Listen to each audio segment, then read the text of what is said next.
ಒಂದು ಹಳ್ಳಿಯಲ್ಲಿ ಚಿಕ್ಕ ಗುಡಿಸಲಲ್ಲಿ ಗಂಡ ಹೆಂಡತಿ ವಾಸವಾಗಿದ್ರು.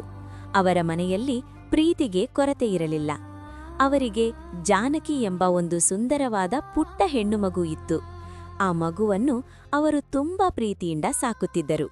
ತಾಯಿ ಕೈತುತ್ತು ತಿನ್ನಿಸುವುದು, ಜಾನಕಿ ಸಂತೋಷಪಡಿಸಲು ತಂದೆ ಅವಳ ಕೇಳಿದ ಎಲ್ಲವನ್ನೂ ಕೊಡಿಸುತ್ತಿದ್ದ.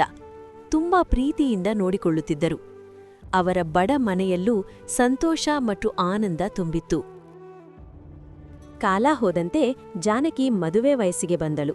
ಮದುವೆ ಮಾಡಬೇಕೆಂದು ತಂದೆ ತಾಯಿ ವಿಚಾರಿಸಿದರು. ಜಾನಕಿಯನ್ನು ನೋಡಲು ಸುರೇಶ್ ಎಂಬ ಸುಂದರ ಯುವಕ ತನ್ನ ಕುಟುಂಬದವರೊಂದಿಗೆ ಕಾರಿನಲ್ಲಿ ಬಂದರು.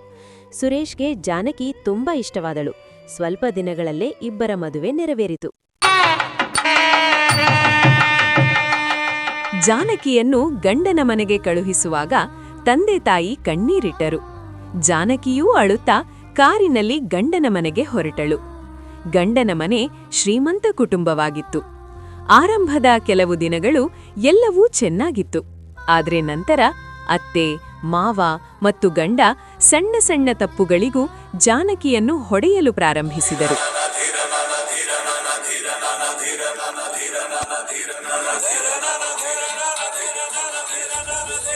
ಜಾನಕಿ ಗರ್ಭಿಣಿಯಾದರೂ ಸಹ ಅತ್ತೆ ಅವಳಿಂದ ಹೆಚ್ಚಿನ ಕೆಲಸ ಮಾಡಿಸುತ್ತಿದ್ದಳು. ಬಟ್ಟೆ ತೊಳೆಯುವುದು, ಪಾತ್ರೆ ತೊಳೆಯುವುದು ಎಲ್ಲವನ್ನೂ ಅವಳಿಂದಲೇ ಮಾಡಿಸುತ್ತಿದ್ದರು. ಕಷ್ಟಗಳನ್ನು ಸಹಿಸಿಕೊಂಡು ಜಾನಕಿ ದಿನಗಳನ್ನು ನಂತರ ಜಾನಕಿಗೆ ಹೆಣ್ಣು ಮಗು ಜನ್ಮವಾಯಿತು. ಆ ಮಗುವಿಗೆ ಖುಷಿ ಎಂದು ನಾಮಕರಣ ಮಾಡಿದರು.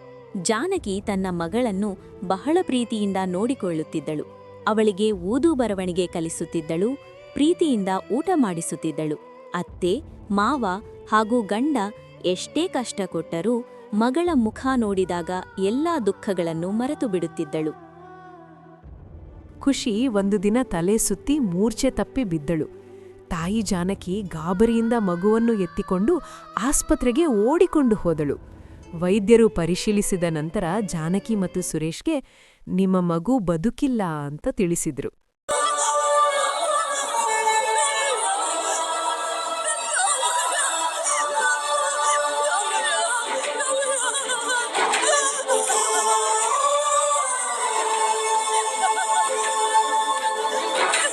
ಆ ಮಾತು ಕೇಳಿದ ಜಾನಕಿಯ ಹೃದಯ ಒಡೆದು ಹೋಯಿತು.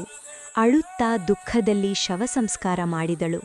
ಆ ದಿನದಿಂದ ಜಾನಕಿ ಮನೆಯಲ್ಲಿ ಒಬ್ಬಳೇ ಕುಗ್ಗಿ ತೀವ್ರ ಮನೋನೊಂದನೆ, ಡಿಪ್ರೆಷನ್ನಲ್ಲಿ ಉಳಿದುಕೊಂಡಳು.